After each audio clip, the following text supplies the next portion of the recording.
친구들이랑 밖에서 만나지 못한다는 거랑 밖에 나가면 사람들이 전부 다 마스크를 쓰고 있다는 거.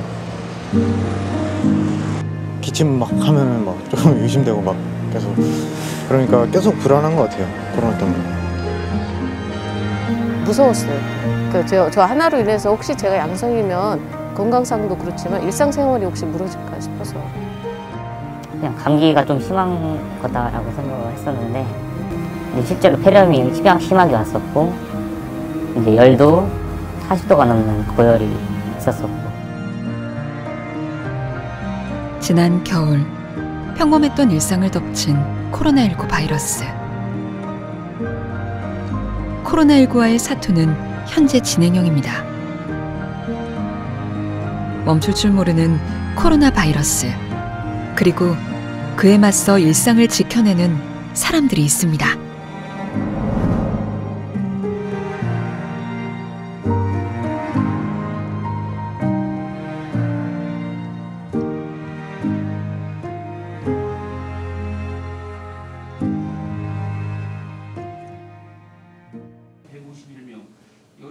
코로나19 이후 천안시청의 매일 아침은 회의로 시작됩니다.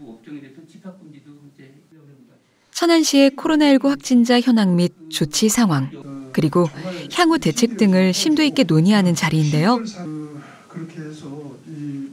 항상 대비태세를 갖추고 신속한 대응을 해나가기 위해 하루도 긴장을 늦추지 않습니다.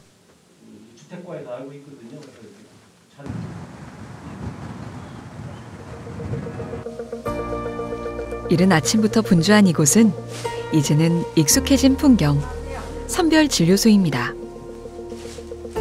바이러스 감염 차단을 위해 마스크와 장갑, 방호복으로 단단히 복장을 갖춥니다. 방호복 입으셨는데 좀 답답하지 않으세요? 답답한 정도 아니죠, 선생님. 덥고요. 하여튼 뭐 움직임도 조금 어렵고요. 네, 조금 불편하긴 합니다. 화장실 같은 데도 잘 못 가고 그럴 것 같은데 어떠세요? 네, 화장실은 갈 생각 못하고 물도 거의 안 마시고요. 그냥 참고 있습니다. 한 2시간 정도씩 교대하고요. 네. 몽골에서 의료봉사를 해온 간호사 최대옥 씨. 국내 코로나19 확진자 수가 급증하는 상황을 보고 안타까운 마음에 한 걸음에 달려왔습니다. 사명감을 가진 의료진들과 검사에 적극 협조하시는 시민들 덕분에 많은 검사가 가능합니다. 하루 평균 200명부터 확진자가 발생한 날은 500명까지도 검사를 하고 있습니다.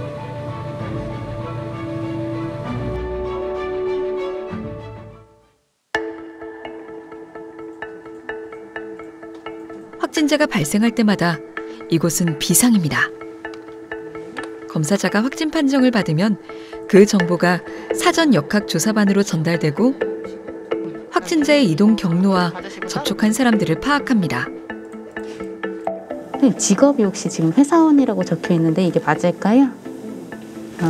어느 회사 혹시 종사하시는지 알 수 있을까요?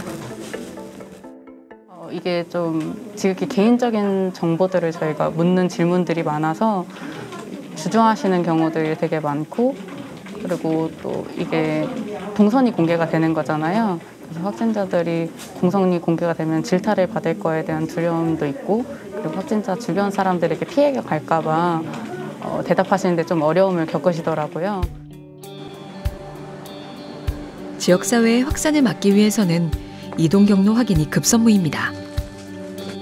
무엇보다 현장을 지휘하는 역학조사관의 역할이 중요한데요. 천안시는 보다 강화된 선제적 대응체계 구축을 위해 지난 8월 역학조사관을 확충했습니다. 어떤 질병이나 재해가 발생했었을 때 이 발생 원인하고 그리고 역학적 특성을 밝혀내는 게 역학조사인데요. 이를 통해서 좀 합리적인 방역 대책을 세워서 피해 확산을 막는 게 목적이죠. 일단 코로나 바이러스 관련 역학조사는 일단 이제 확진자 발생 신고가 보건소로 들어오게 되면 이제 그 입원하기 위한 그런 이송 준비를 하는 동안에 사전 역학조사로 전화를 통해서 전체적인 그런 동선을 이제 물어보게 돼요. 인터뷰를 통해서. 그래서 그게 어느 정도 파악이 되면은 현장 역학조사 나가고 그걸 통해서 접촉자 사례 분류하고 그러고 나서 뭐 소독도 하고 그 다음에 하는 게 이제 이 사람이 어디서 어떻게 감염되었는지를 조사를 하게 되는데요. 이걸 좀 정확하게 밝혀내서 뭐 집단 감염의 위험성이 없는지 아니면 노출 시설이면 이 피해는 어느 정도 있고 위험도가 얼마 정도일지 아니면 지역사회 내에서 어떤 저희가 알지 못하는 위험 요소들이 있는지를 좀 평가하는 방식이에요. 자가격리자에 대한 빈틈없는 관리도 중요합니다. 시청에서는 500여 명의 공무원들이 이 업무를 담당하고 있습니다. 각자 업무를 하면서 자가격리자에게 하루 2번씩 전화를 걸어 격리 수칙을 잘 지키고 있는지, 코로나19 감염 증상이 나타나지 않았는지 모니터링을 실시하고 있습니다. 배정이 되면은 핸드폰에 어플을 깔고 거기에 이제 2명에서 3명, 아니면 4명까지도 떠요. 이제 자가격리자들이. 그러면은 이제 그분들이 뜨면은 그때부터 14일 동안 이제 매일 오전에 한 번, 오후에 한 번 이렇게 전화하고 또 이제 그분들이 자신의 열이나 아픈 데 있는지 없는지 이런 걸 어플에다 올려줘요. 그럼 우리는 그걸 보고 그거를 시스템에 입력하고. 담당 공무원들은 통합 시스템으로 자가격리자의 위치와 현재 상황을 실시간으로 확인할 수 있습니다.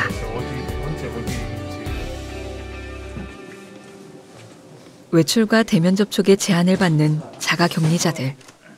코로나19 바이러스로 인한 피해자인 만큼 그들에 대한 지원도 중요할 텐데요. 물품을 전달하는 일 또한 공무원들이 직접 하고 있습니다. 지금 이렇게 많은 거를 실으시고 네. 어디로 가시는 거예요? 식구 자가격리자들 코로나19 관련돼서 자가격리 통보받으신 분들한테 물품 전달해 드리러 가는 중입니다. 보통 물품 전달할 게 어떤 거를 전달을 하세요? 보통 지금 그 자가격리자들이 이제 집 밖을 못 나오시잖아요. 그래서 그 식료품 같은 것들, 그 통조림으로 된 캔이라든가 햄, 뭐 라면 이런 것들 식료품들 갖다 드리고 그 뭐 기본적으로 이제 마스크나 손세정제, 그런 소독제 그런 거 전달해 드리고 있습니다. 자가격리자가 된 시민들은 일상생활이 제한되는 불편함을 감수하고 바이러스 확산 방지를 위하여 적극적으로 협조해주고 있습니다.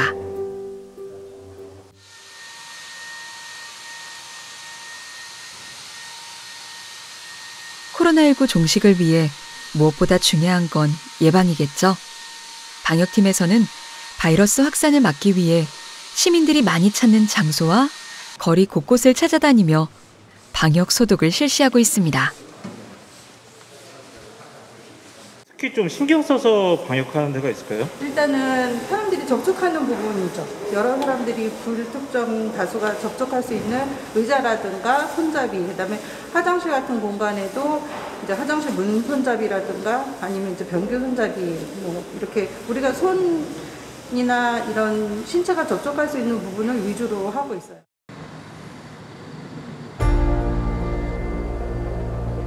어느덧 해가 저물고 늦은 시간까지도 보건소의 전화벨은 계속해서 울립니다. 3일 이내에 검사하는 거고요. 네, 검사하시고 그 차량을 이용해서 그대로 대구로 가셔서 격리에 들어가시면 됩니다. 그러니까 확진자 발표 직후에 전화량이 엄청 많이 들고요. 예를 들면 확진자 동선을 빨리 공개해달라.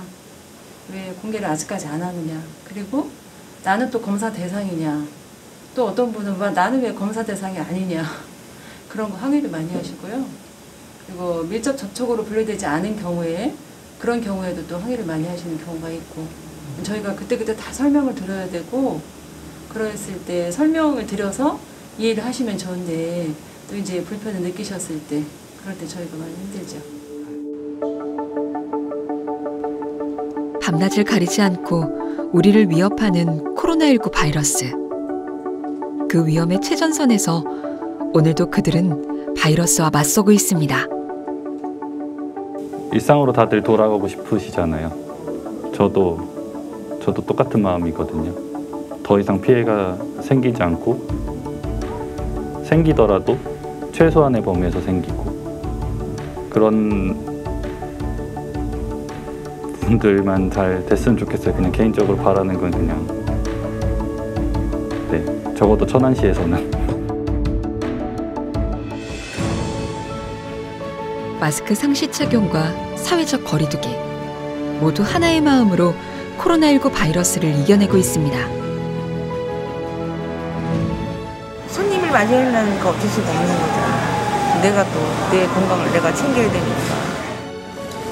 코로나 때문에 나를 우회하고 사람을 우회하려면 또 하는 거지. 빨리 이 코로나 국면에서 벗어나서 예전처럼 마스크 벗고 여행도 막 잘 자유롭게 다닐 수 있는 그런 시기가 빨리 찾아왔으면 좋겠다. 당연했던 것들의 소중함을 깨닫게 되는 올 한 해.